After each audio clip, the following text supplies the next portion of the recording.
The IRS is laying off thousands of employees as the Department of Government Efficiency looks to cut waste, fraud, and abuse at the tax agency. Joining us now to discuss the future of the IRS and what it means for you is the president of Americans for Tax Reform, Grover Norquist. Good to see you, sir. We appreciate you joining us. You have found countless examples of waste and potential fraud involving the IRS itself and say the IRS does not meet the standard it demands of its taxpayers, starting with its fleet of cars. First of all, a lot of folks at home probably don't realize how many cars the IRS owns. How many, Grover?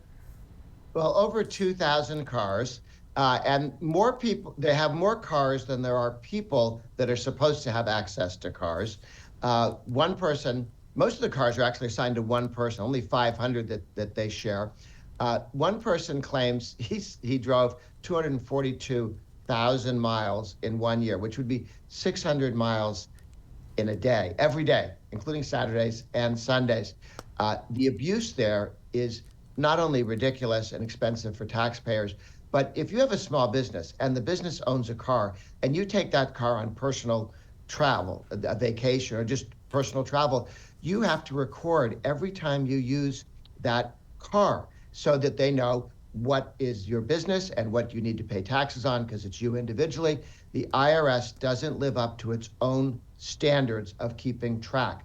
They have thousands of guns, 6 million rounds of ammunition. Took a long time to get them to admit what it was.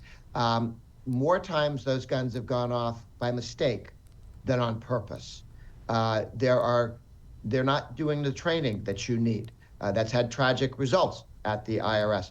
They are not taking this seriously. Half of IRS agents don't come to work ever. I don't mean they come on Fridays only. I mean, the own inspection by the Inspector General found that half of them were coming never, half were coming something less than never, but they wouldn't tell us whether that was 10% or 90%. My guess is it's closer to 10%. They're not transparent to the American people, and they don't take care of your privacy and everybody else's privacy. A new Inspector General report found that things were laid all over people's private papers. They were not locked up as they're supposed to be in places to burn them and get rid of them. They were just piled up. Anybody could reach in, pick up one, take them home.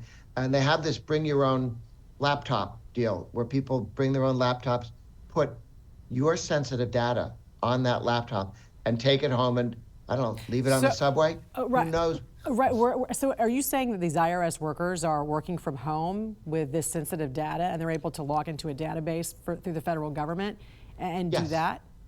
Yes.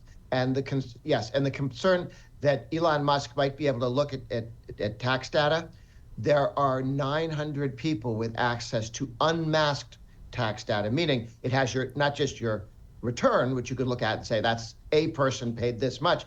It has your name, it has your address, it has your social security number. 900 people, including 20 student volunteers. Okay? So, and this is not a serious protection of our privacy. We know Trump wants to get rid of the IRS altogether. What's your thoughts? What's the answer to all of this? Well, whatever we do, as long as we have a government, there'll be somebody collecting taxes, and they will never be popular, okay? But they don't have to be abusive. They do need to be transparent. They need to respect people's privacy. I think the present tax structure we have, every time you simplify it, the president in 2017 made the standard deduction twice as high. Now 90% of Americans don't have to go and keep all their receipts and contributions to church and everything because they are able to deduct more than they would have if they counted that all up.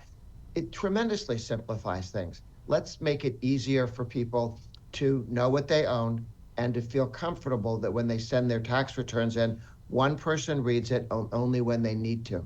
And also some security guardrails, it sounds like, if 900 IRS agents can work from home and have data. Thousands work from home. But the 900 specifically that have access. Everything. Yeah. That's a little troubling. President of Americans for Tax Reform, Grover Norquist, thanks for joining us this morning. Thank you.